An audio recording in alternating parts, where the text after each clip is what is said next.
At 4 o'clock, the Food and Drug Administration is now considering a proposal to make over-the-counter birth control pills in the U.S. A French pharmaceutical company is trying to be the first to offer the pill without a prescription. While the application is not a direct result of Roe v. Wade being overturned by the Supreme Court, it could increase access to contraception for people. For more on the process now, we are joined by Michael Lawler, Associate Professor of Criminal Justice at the University of New Haven. Thank you so much for being with us this afternoon.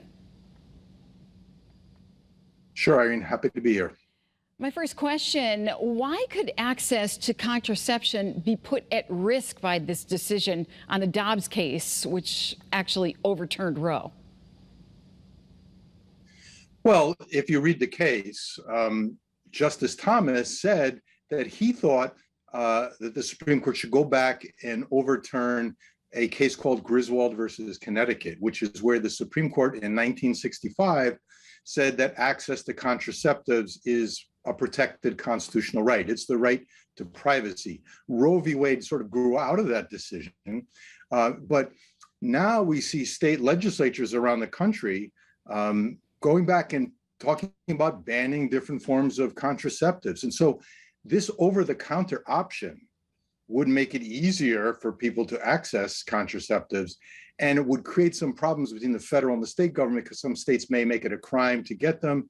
The Postal Service may still want to deliver them. So a can of worms has been opened up by the decision. So what could actually happen if states try to restrict access to contraception? Well, there are bills currently pending in different state legislatures that would ban different forms of contraception. This pill, not unlike the morning after pill, which is also called emergency contraceptives, which can be taken within a day or two of sexual intercourse, perhaps a sexual assault, to prevent the pregnancy. So these are the kinds of things that people equate to abortion sometimes. And obviously, there are states really allowing abortion with almost no exceptions, like Ohio recently. So this is going to be a big issue going forward. All right, of course, we're going to be following this as it goes along. Professor Lawler, thank you so much for joining us from the University of New Haven. We appreciate it. Sure, anytime.